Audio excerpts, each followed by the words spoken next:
ইয়া আইয়ুহাল্লাযীনা আমানু আলাইকুম আনফুসাকুম, আল্লাহ বলছেন হে ঈমানদারগণ তোমরা প্রত্যেকেই নিজেকে আঁকড়িয়ে ধরো।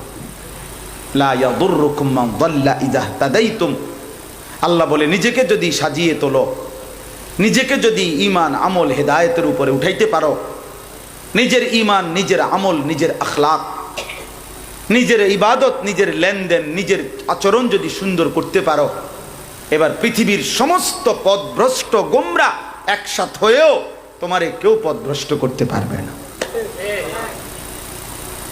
আমি যখন সিদ্ধান্তই নিছি কলিজা দিয়া, আমার দিলের মধ্যে যখন আখেরাতকে আমি বসাইছি, এবার সারা পৃথিবী ল্যাংটা হইলেই কি আমি চোখ তাকাবো না, এরকম আর কি। অর্থাৎ কেউ যদি যখন নিজেকে কি করে নেয়, বুঝে নেয়, আমি যখন এটা বুঝি যে আমাকে আখেরাতে যেতেই হবে, তা আমি নামাজ ছাড়বো কেমনে?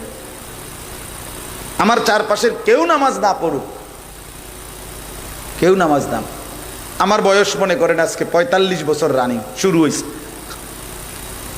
তাহলে আমি তো এই বুঝ হওয়ার পর থেকে যদি 7-8 বছর বয়সও আমার বুঝ হয়, তাইলেও তো আমি আজ 30-32 বছর দেখছি। আমার বাবা থাকতেও দেখছি আমাদের ঘরে কোনোদিন টেলিভিশন চলে নাই, আমাদের আমলেও এখন কোনো আমাদের ঘরে টেলিভিশন নাই। কই আমাদের তো ছোট্টবেলার থেকেই দেখছি, শহরে বড় হইছি, কুমিল্লা শহরের মেইন প্রাণ কেন্দ্রে চারপাশের সব ঘরেই টেলিভিশন চলতেছে।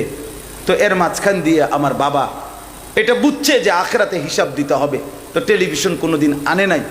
তো এটা যখন কারো কলিজার মধ্যে বুঝে যে হারাম আমার খাওয়া যাবে না, আমাকে হালাল পথে চলতেই হবে, আমারে আল্লাহর বন্দিগি করতেই হবে, আমি সেজদা দিতেই হবে, তাহলে এবার গোটা পৃথিবীও যদি আল্লাহর নাফরমানিতে ডুবে যায়, তো মোমেন তখনও মনে করে अगर चे बुत हैं जमात की आस्तीनों में मुझे हैं हुक्म खुदा ला इलाहा इल्लल्लाह। আল্লামা ইকবাল বলছে যদি ইমানদার হবে এমন যে যখন সে বলবে যে শোনো গোটা পুরা জাতি পুরা কওমও যদি আমার একটা একটা মূর্তি বগলের নিচে অথবা হাতে একত্রে দাঁড়ায়, প্রত্যেকের কাছে যদি মূর্তি থাকে একটা একটা, আর সেই মূর্তির স্তূপের মধ্যে সামনে ভিড়ে আমারে যদি দাঁড় করায়, আমি সেখানেও দাঁড়িয়ে বলবো লা ইলাহা ইল্লাল্লাহ। তো মুমিন, কারণ আমি বুঝছি আমার আল্লাহ ছাড়া কেউ নেই। এবারে তোমরা সবাই মূর্তি নিলে আমার কি কথা বুঝেন নাই? আমার দিল যখন মজবুত হয়, দিল যখন